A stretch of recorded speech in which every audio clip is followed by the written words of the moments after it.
Aujourd'hui, c'est Otaku Sataka, Bionic Force.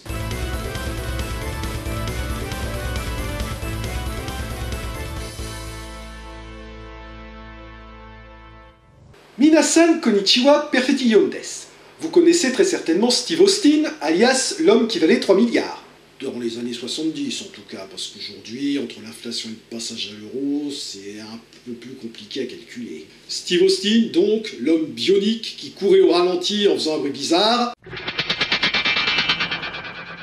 Oups, mauvaise série. Et qui était suffisamment populaire à l'époque pour avoir droit à un spin-off féminin avec Bionic Woman, Super Génie pour la version française. À la fin des années 80, on tenta même de relancer la franchise avec de nouveaux personnages bioniques, dont Sandra Bullock, qui était une inconnue à l'époque, le tout via une série de téléfilms particulièrement mauvais, ce qui explique que la tentative soit restée sans suite. Oui, très mauvaise selon mes critères, c'est dire. Et en 2007, afin de surfer sur le succès du remake de Battlestar Galactica, on décida de tenter la même chose avec Bionic Woman, et la série fut une catastrophe.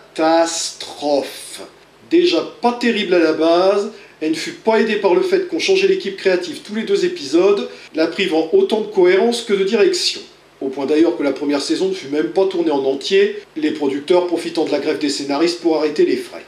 Par une extraordinaire coïncidence, 2007 fut également l'année où Zen Pictures rebootait à sa sauce l'équivalent japonais de Steve Austin, Jakka Dengektai. Création du prolifique Shotaro Ishinomori, c'était la 2e série de la franchise Sentai, encore qu'à l'époque on ne considérait pas encore que c'était une franchise. La série mettait en scène un groupe de 4 super-héros bioniques, rejoints en cours de série par un 5e larron, le chiffre 4 portant malheur au Japon. Jakka était un acronyme signifiant Jack, S, King, Queen, autrement dit valet, as, roi, dame. Ce qui veut dire que si la série avait été diffusée en France, elle se serait appelée Vard. Ce qui ne sonne pas trop mal d'ailleurs. Car les 4 héros utilisaient des cartes à jouer comme emblème, ce qui explique le générique pompé sur celui du grand blanc avec une chaussure noire. Et là, nous venons tous d'avoir l'image mentale de Pierre Richard dans le rôle de Steve Austin. Mais revenons à nos moutons bioniques dont rêvent les androïdes. En 2007 donc, Zen Pictures sortait sa version de Jakka, en reprenant les grandes lignes, à savoir une équipe de 4 personnes bioniques basée sur des cartes à jouer, mais composée évidemment de 4 membres féminins en tenue sexy. Alors, est-ce qu'avec 4 dames en main, Zen Pictures va remporter la partie? C'est ce que nous allons voir. Ikuzo!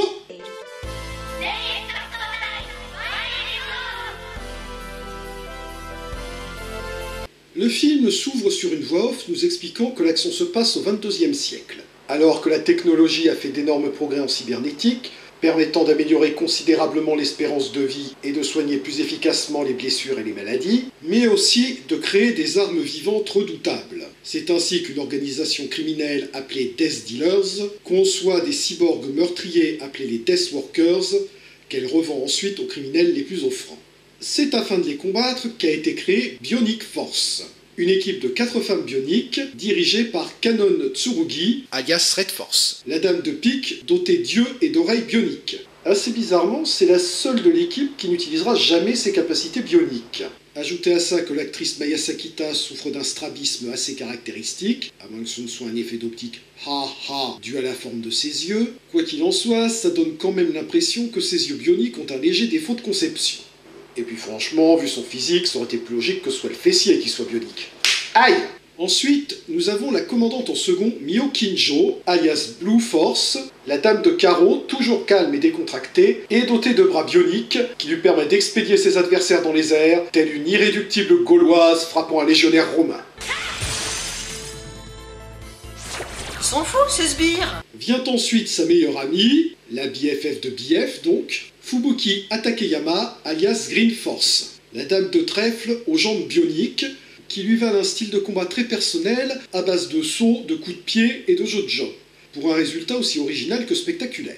Et enfin, la Benjamin de l'équipe, elle a un peu d'acné d'ailleurs, Chika Ijiri, alias Pink Force, la dame de cœur dotée d'un cœur et de poumons artificiels. Ouais, je sais, poumons artificiels, il y aurait une blague très facile à faire là-dessus, et d'ailleurs, je soupçonne fort l'actrice de s'en être chargée pour moi. Elle est donc la Benjamin qui veut prouver sa valeur de l'équipe, et qui se fait d'ailleurs souvent taquiner par ses camarades, mais également la narratrice du film. Ah oui, certains d'entre vous trouvent peut-être que leur nom de code, Red Force, Green Force, Blue Force, Pink Force, ressemblent à ceux des biomènes, vous savez, Force Rouge, Force Verte, Force Bleue, etc., etc. Mais c'est juste une coïncidence. Force Rouge, etc., c'était pour la VF. En VO, il s'appelait... Red 3, Green 2, Blue 3, Yellow, 4, Pink 5. Voilà, rien à voir donc. Or donc, ce jour-là, Red Force part enquêter dans un hôpital désaffecté, soupçonné de servir de base pour Death Dealers. Elle tombe sur un mannequin d'anatomie qui lui fait peur, et soudain, elle se fait attaquer par un monstre armé d'une seringue géante qui lui plante dans le nombril. Mais c'est que c'est efficace en plus. Sans nouvelles de leur chef, Blue Force et Green Force décident de se rendre à leur tour dans cet hôpital. Elles partent donc à bord d'un stock-shot d'hélicoptère, le Biocopter, qui les largue sur le toit de l'hôpital.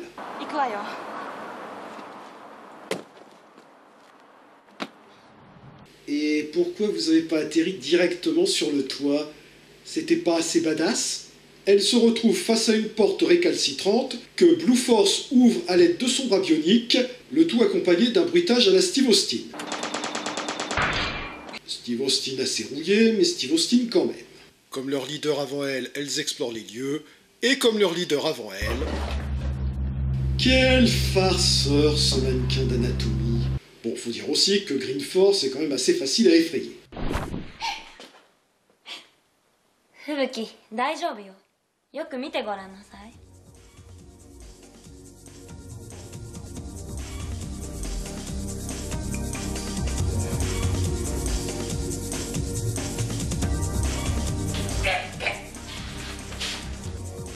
確かにあいつらなら怖くない。 Confronté aux sbires de Death Dealers, et obéissant au schéma classique de tout film d'horreur qui se respecte, les deux se séparent. Ce qui est d'autant plus stupide que les membres de Bionic Force ne peuvent se transformer que deux par deux. Et donc, pendant que Green Force affronte les sbires, Blue Force se fait attaquer par Red Force, dont le cerveau a été lavé par les Death Dealers, et par le monstre de tout à l'heure, Snake Doctor, armé de son serpent chaussette. Et donc, pendant que Green Force se retrouve à affronter Red Force, qui, coup classique, reprendra ses esprits au dernier moment, Blue Force se retrouve entre les mains de Piera, une des générales de Death Dealers, et qui, comme toute méchante de Zen Pictures qui se respecte, veut se taper l'héroïne. Mais en attendant, elle va jouer au docteur avec. Et je dois complimenter l'actrice Rei Toda pour ses expressions faciales, qui expriment à la perfection la souffrance, mais aussi l'angoisse quand Piera cherche son prochain instrument de torture. Oh, je le sens pas, ça. Je le sens vraiment pas, ça. T'inquiète, tu vas pas tarder à le sentir. Avant de se décider pour ce machin là. Bon, ça va, Blue Force s'en tire bien. Oh, ça va, et t'as même pas encore touché. Est-ce que tu peux être bouillette à la fin? Ah oui, d'ailleurs à ce sujet, si un jour vous téléchargez le film sur le site officiel ou que vous y allez pour le regarder en streaming, évitez de mettre le son trop fort pendant cette scène. Parce que cette actrice-là, quand elle crie... Elle fait pas semblant! Puis attendez, c'est quoi là, son nombril, qu'est-ce qu'il y a? C'est une cyborg, elle est endommagée donc elle perd de l'huile, c'est ça? Ah oui, vous vous demandez probablement ce que fait Pink Force pendant ce temps-là. Eh bien, au début du film, elle était partie pour une autre mission. Et, ne retrouvant pas ses collègues quand elle retourne au QG, décide d'aller enquêter à son tour à l'hôpital. Elle ramène donc ses fesses à l'hôpital. Et le pire, c'est qu'il y a eu du travail derrière ce plan.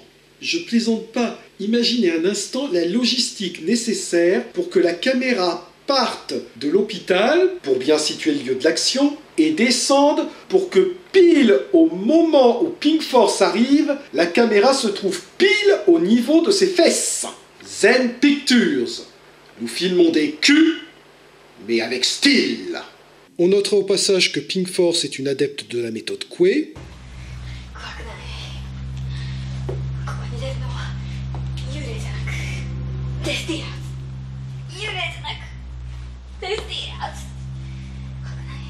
Même si ça n'a pas l'air très efficace. Et comme ses collègues avant elle, elle tombe sur le mannequin d'anatomie. 2 fois, puis c'est le mannequin qui tombe pour faire diversion, et elle se retrouve attaquée par les sbires de Death Dealers. et par Snake Doctor, qui, après que Pierra lui ait transmis des instructions via le mannequin d'anatomie qui fait également communicateur, la neutralise à l'aide de son Snake poison.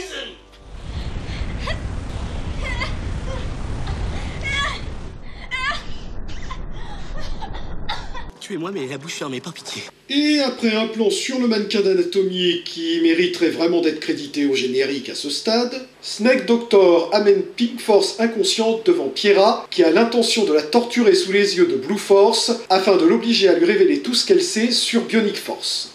Ok, je résume. Ils ont utilisé du gaz toxique pour neutraliser une fille qui a des poumons artificiels. Je suppose que vous avez tous deviné ce qui va se passer, n'est-ce pas? Je l'ai fait exprès de dire que j'étais mort. Maintenant qu'elles sont ensemble, Pink Force et Blue Force peuvent se transformer et revêtir leur tenue de combat.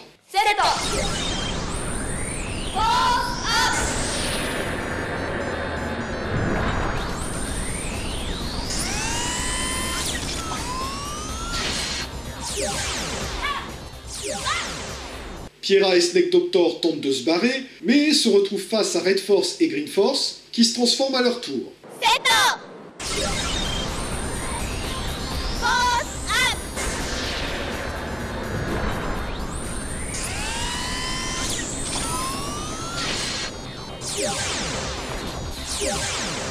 Et d'ailleurs, le décor aussi se transforme, passant de ça à ça. Et c'est parti pour le roll call.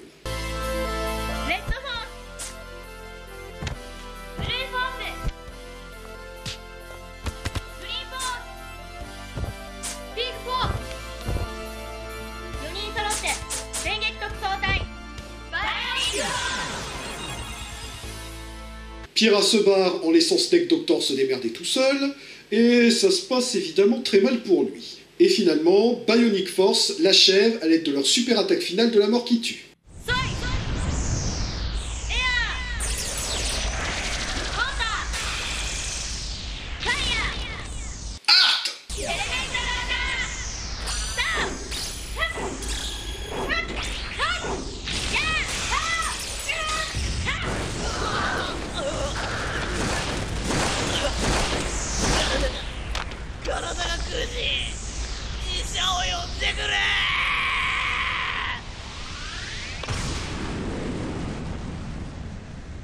D'ailleurs, les prénoms des personnages font référence à l'élément qu'elles utilisent pour cette attaque. Kanon comporte le kanji Ka, qui veut dire feu, Mio le kanji Mi, qui signifie eau, Fubuki le kanji Fu, qui signifie vent, et Chika le kanji Chi, qui signifie terre. Et au passage, c'est une presque référence à Jack K, dont chaque membre utilisait une source d'énergie différente. L'électricité, le magnétisme, la gravité et l'énergie atomique. Malheureusement, si Bionic Force a remporté cette bataille, Red Force se sent responsable de ce qui est arrivé et décide de quitter l'équipe. Et la première partie se termine sur ce cliffhanger. Passons à la deuxième maintenant.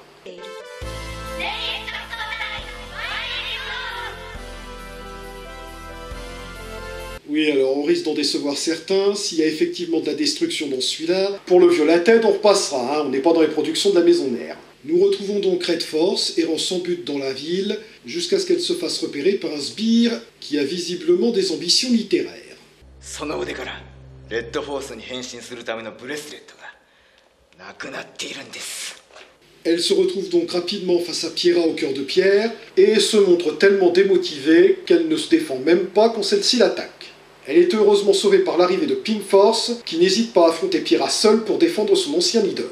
Pendant ce temps, Blue Force et Green Force se retrouvent face à Deathbreaker, un autre général des Death Dealers, qui est vexé qu'elle le prenne pour un banal Deathworker. D'ailleurs, c'est un truc que je comprends pas. Les Deathworkers sont censés être l'équivalent des monstres de la semaine des séries de Sentai classiques, mais on n'en voit aucun dans Bionic Force. Snake Doctor était un scientifique de l'organisation, tandis que Pierra et Deathbreaker sont des généraux. Du coup, pourquoi ne pas avoir simplement fait de Deathbreaker un des Deathworkers? D'accord, en tant que général de l'organisation, on comprend qu'il est beaucoup plus fort que leurs adversaires habituels, mais Vous pouvez faire exactement la même chose avec un simple Deathworker. Il suffisait qu'il dise un truc du genre Death Dealers a étudié vos combats contre mes prédécesseurs et m'ont spécialement conçu pour vous détruire. Et ça marchait. Bon, enfin bon, passons. Green Force et Blue Force se transforment. Et une fois de plus, le décor se transforme de façon encore plus flagrante que dans le premier film.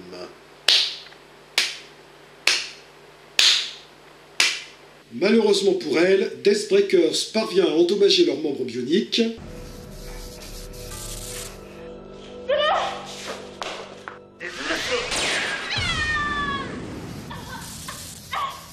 Avant de leur taper dessus avec son gros marteau. Et là, on sent qu'il y met tout son cœur. Il cogne le jour, il cogne la nuit. Pour lui, c'est le bonheur. Pour leur plus grand malheur à toutes les deux, par contre. Pendant ce temps, Red Force a fini par accepter de rejoindre à nouveau Bionic Force, après que Pink Force lui a fait toute une leçon de morale sur la confiance entre membres d'une même équipe, le tout pendant que Pyra attend tranquillement qu'elle s'est terminée, parce qu'elle est polie. Donc elle se transforme, et le décor avec elle, comme d'habitude, et après un bref combat, Pyra est définitivement détruite. Bye bye. Élémentaire.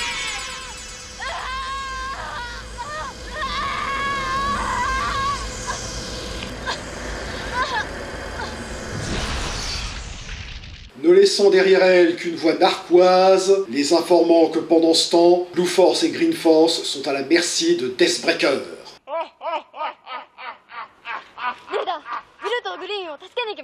Merci, Captain Obvious. Qu'est-ce que je fais sans toi?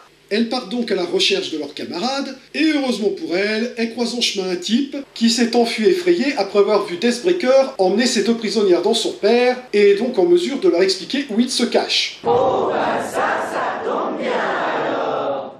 Avant de détaler à nouveau. Bizarre, ce type. Ah oui, vous aurez aussi remarqué qu'elle se balade dehors dans cette tenue sous une pluie battante.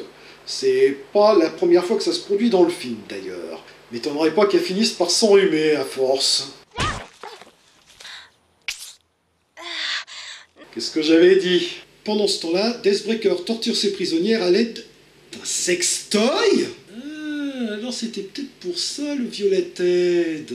Zen Pictures recycle les accessoires des films porno de sa maison mère maintenant. Ouais, bon, au moins c'est écologique, hein. Furieuse de voir sa meilleure amie malmenée par Deathbreaker, Blue Force brise ses liens de son bras bionique valide, et toujours avec le bruitage à la Steve Austin. C'est alors qu'arrive Red Force, qui affronte Deathbreaker pour faire diversion, pendant que Pink Force répare ses camarades à l'aide en tout et pour tout d'une simple pince. Plus forte que MacGyver, la nana. Et une fois les deux cyborgs remis à neuf, elles rejoignent Red Force pour le combat final. Et au moins, maintenant qu'elles sont toutes transformées, on est sûr que le décor ne va pas changer. Et merde. Pour le reste, c'est le schéma classique. Elles affrontent les sbires, puis elles affrontent le monstre de la semaine, avant de dégommer avec la super attaque finale de la mort qui tue.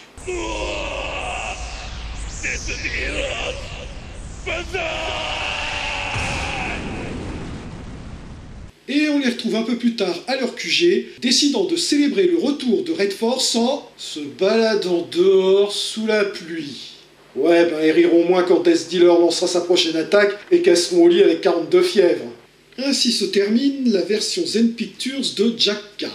Bon, évidemment, c'est un film à la Zen Pictures, avec tout ce que cela implique. Des héroïnes sexy, beaucoup de fanservice, et un scénario simple et convenu. Mais le résultat se laisse quand même regarder avec plaisir. Une grande qualité du film vient de son casting, car ces actrices recrutées dans le milieu des gravures idoles, en plus d'être très sexy, jouent très bien et surtout sont de très bonnes combattantes qui nous valent des scènes d'action de grande qualité. J'avoue que sur les 4, 5 si on compte Pyra, ma petite préférée c'est Ayakato dans le rôle de Pink Force, parce qu'elle est CFB, cute, fun, badass. Rien à redire sur leurs costumes, aussi bien leur tenue civile que leur tenue de combat, qui possèdent tous les deux d'assez bons designs, même si je vois pas trop ce qui est censé représenter l'emblème sur leur poitrine.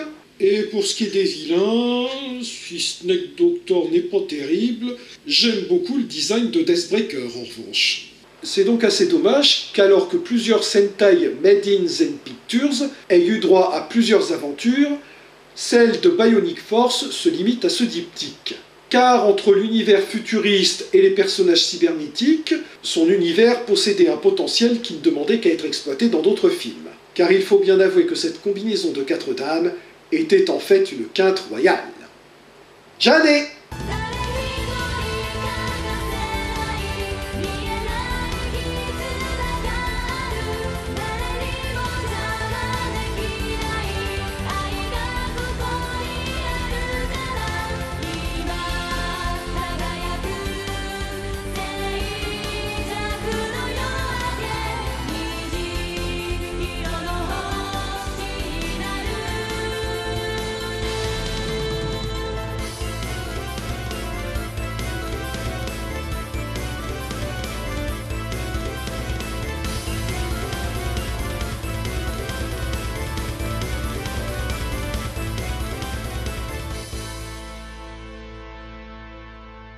Eh ben, le tournage attire du monde, on dirait.